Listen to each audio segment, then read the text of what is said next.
So எதுனா dull phase? Dull face அல்ல, நான் இப்படி தானே கொஞ்சம் ஏதாவது ஒரு എപ്പോഴും അതേ ചിരിപ്പല്ല, എപ്പോഴും അങ്ങനെ തന്നെ ഒരു ചിരി. എനിക്ക് കുറേ ഡൗട്ട്സ് ഉണ്ട്.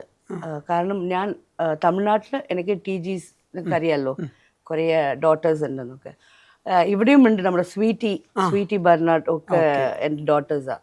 പക്ഷെ ഞാൻ നിന്നെ നേരിട്ട് ഇതാണ് ഫസ്റ്റ് ടൈം കാണുന്നത്. സോ നിന്നെ കുറിച്ച് എനിക്ക് കുറച്ച് അറിയണം ജസ്റ്റ്. ഓക്കെ, സോ എവിടെയാണ് ജനിച്ചത്? ഞാൻ ജനിച്ചത് കൊല്ലം ജില്ല എന്ന് പറയുന്ന സ്ഥലത്ത്. കൊല്ലം ജില്ല, ട്രിവാൻഡ്രം, നിയർ ബൈ ട്രിവാൻഡ്രം. അവിടെ എൻ്റെ അച്ഛൻ, അമ്മ, 2 സഹോദരങ്ങൾ, ഒരു സഹോദരി. അതിലൊരു സഹോദരൻ മരിച്ചു, ഒരു സഹോദരി മരിച്ചു. ഇനി ഒരു സഹോദരനും ഞാനും അമ്മയും മാത്രം. അച്ഛൻ മരിച്ചു. സഹോദരൻ, ബ്രദർ എങ്ങനെ അവർ മരിച്ചു? അവന് അറ്റാക്ക് വന്നിട്ട് മരിച്ചത്. ചേച്ചിക്ക് ന്യൂമോണിയ ആയിരുന്നു. അച്ഛനും അറ്റാക്ക് വന്ന് മരിച്ചു. ഞാനും എൻ്റെ ബ്രദറും അമ്മയും. അപ്പോൾ അതിന് മുമ്പ് അച്ഛൻ എന്താ അവരുടെ ജോലി? അച്ഛൻ അങ്ങനെ പ്രത്യേകിച്ച് ജോലിയൊന്നും ഇല്ലായിരുന്നു. നാല് കുട്ടികള് അങ്ങനെ ജോലി ഇല്ലാതെ എങ്ങനെയായിരിക്കും? കടവുൾ ഏതോ കൊടുത്ത് അത് ഫോളോ പണി അപ്പായും അമ്മായും പോയിട്ട് അതൊക്കെ പിന്നാലെ ഞങ്ങൾ 4 പേരും പോയിട്ട്. അമ്മ എന്താ ജോലി ചെയ്തു? അമ്മ ജോലി ചെയ്തിരുന്നു. അമ്മക്ക് കശുവണ്ടി ഫാക്ടറിയിലായിരുന്നു ജോലി. ഓഹോ, ഞാൻ ആ ഒരു വീഡിയോയിൽ കണ്ട അമ്മനെ. അബൌട്ട് യു, ഓക്കെ, നിങ്ങൾക്ക് എപ്പോഴാണ് മനസ്സിലായത് okay I'm not normal, that is I don't belong, ഈ ബോഡിയിൽ ഐ ഡോണ്ട് ബിലോങ് ഹിയർ? അത് നമുക്കൊരു ടൈമിൽ മനസ്സിലാവും. അത് ചില പേർക്ക് 7th സ്റ്റാൻഡേർഡിൽ, ചില പേർക്ക് 5th സ്റ്റാൻഡേർഡിൽ. നിനക്ക് എപ്പോഴായത്? This is not a normal or abnormal, this is a അവസ്ഥ.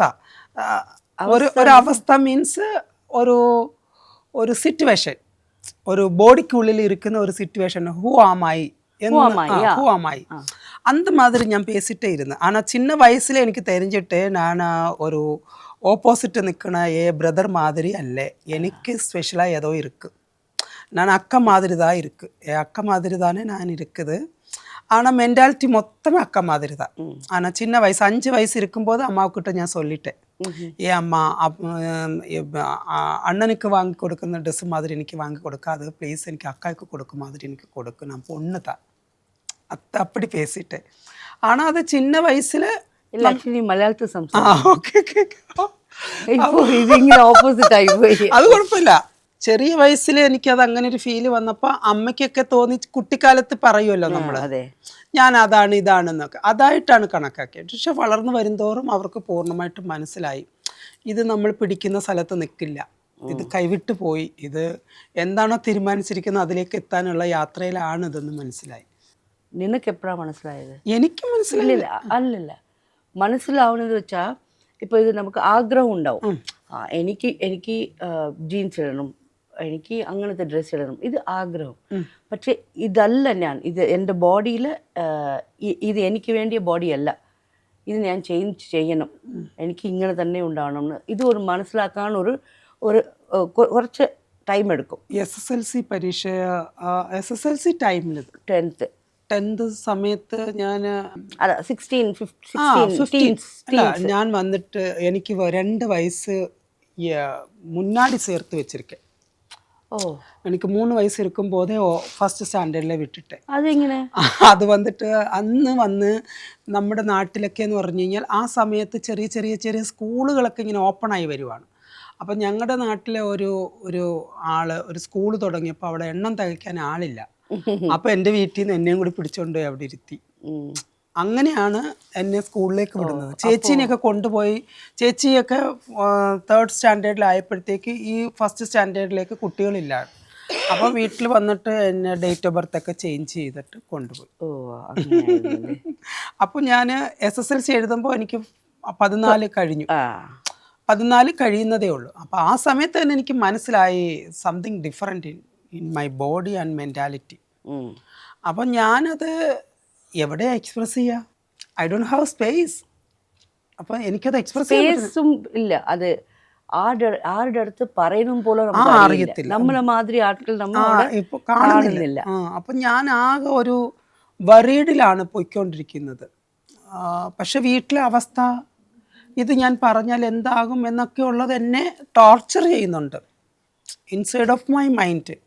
എനിക്ക് അതിങ്ങനെ ടോർച്ചർ ചെയ്യുന്നുണ്ട്. അതുകൊണ്ട് എനിക്ക് എക്സ്പ്രസ് ചെയ്യാനും പറ്റുന്നില്ല, ആരോടും എനിക്ക് തുറന്ന് പറയാനും പറ്റുന്നില്ല. അതൊരുമാതിരി ഇങ്ങനെ ബും ബും ബും എന്ന് പറഞ്ഞ് ഇങ്ങനെ നെഞ്ചിലിരുന്നു. then ആഫ്റ്റർ ഒരു 18 കഴിഞ്ഞപ്പോഴത്തേക്ക് പറ്റില്ല എന്നുള്ളൊരു കണ്ടീഷൻ വന്നു. ഞാൻ എസ്കേപ്പ് എവിടെ എസ്കേപ്പ് ആയത്? കൊച്ചിയിലേക്ക്. എല്ലാവരും എസ്കേപ്പ് ആവുന്നത് ബോംബേക്കല്ലേ? ആക്സിഡൻ്റലി എനിക്ക് തോന്നുന്നു എൻ്റെ ലൈഫിൽ ചിലപ്പം ഇങ്ങനെ ഷക്കീലമ്മയായിട്ട് ഇങ്ങനെ ഇരുന്നൊരു ഇൻ്റർവ്യൂ ചെയ്യാനുള്ള ഒരു വിധി എൻ്റെ തലയിൽ വരച്ചിട്ടുണ്ടാകും. അതുകൊണ്ടായിരിക്കാം എന്നെ ഹൈദരാബാദിലേക്കോ ചെന്നൈയിലേക്കോ ബോംബെയിലേക്കോ ബാംഗ്ലൂരിലേക്കോ കൊണ്ടുപോകാതിരുന്നതെന്ന് എനിക്ക് തോന്നുന്നു. മേ ബി ഞാൻ അങ്ങോട്ടായിരുന്നുവെങ്കിൽ എനിക്ക് ഒരിക്കലും ഈ ഒരു സീറ്റിൽ എനിക്ക് ഇരിക്കാൻ പറ്റില്ല. ഡെഫിനറ്റ്ലി യെസ്, ഇരിക്കില്ല. പക്ഷേ ഞാൻ റെസ്പെക്റ്റ് ചെയ്യുന്നു, ആ കമ്മ്യൂണിറ്റീനെ ഞാൻ ഒരുപാട് റെസ്പെക്റ്റ് ചെയ്യുന്നു, ലവ് ചെയ്യുന്നു. പക്ഷേ എനിക്ക് അങ്ങോട്ട് പോകാനും അങ്ങനെ ഒരു കൾച്ചറിലേക്ക് പോകാനുള്ള ഒരു അവസരം എനിക്ക് കിട്ടിയിട്ടില്ല. ബിക്കോസ് ഞാൻ ഈ ഒരു മേഖലയായിട്ട് എന്താ പറയുക, ആഫ്റ്റർ മൈ സ്ട്രഗ്ലിംഗ് പീരീഡ് ഞാൻ എങ്ങനെയോ ആരോ എറിഞ്ഞ ഒരു പന്ത് മാതിരി ഞാൻ ഫിലിം ഇൻഡസ്ട്രിയിൽ വന്ന് വീണു. അത് ആരെറിഞ്ഞിട്ട് വീണതാണെന്നൊന്നും എനിക്കറിയില്ല. എങ്ങനെയോ ഞാൻ വന്ന് വീണു, വഴിതെറ്റി വന്ന മേക്കപ്പ് ആർട്ടിസ്റ്റ്, അങ്ങനെയുള്ള ഒരാളാണ് ഞാൻ. അപ്പോൾ ഇവിടെ വന്നു, എനിക്ക് എൻ്റെ പിന്നിലുള്ള ഒരുപാട് പേരെ എനിക്ക് പ്രൊട്ടക്റ്റ് ചെയ്യണമെന്ന് എനിക്ക് തോന്നി.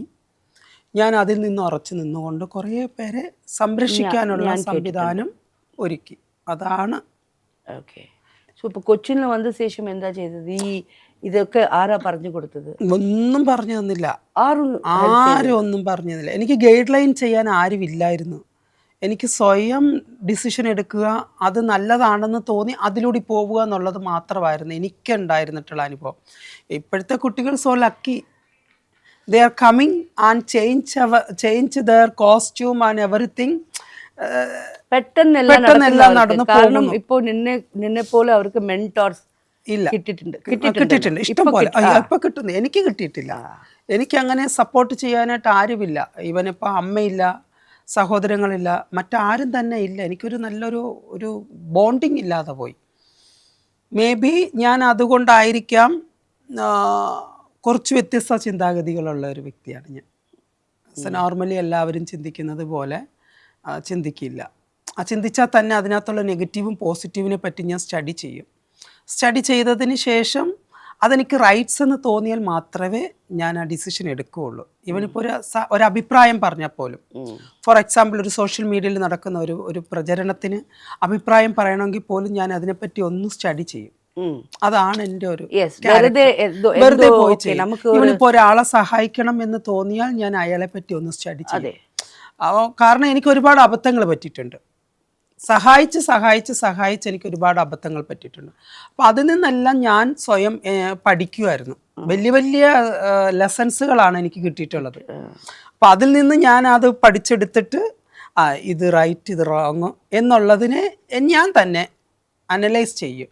അതിനുശേഷം സഹായം ആവശ്യമെന്ന് കണ്ടു കഴിഞ്ഞാൽ ഞാൻ തീർച്ചയായിട്ടും അവരെ ഏത് തരത്തിൽ എൻ്റെ ജീവൻ കൊടുത്തു പോലും ഞാൻ സഹായിക്കും. ഇല്ല, ജീവൻ കൊടുക്കരുത്. ഇല്ല, നീ ഉണ്ടായാലേ ഇന്നും കുറേ ആൾക്ക് സഹായിക്കാനുണ്ട്. സോ ജീവനൊക്കെ കൊടുക്കരുത്.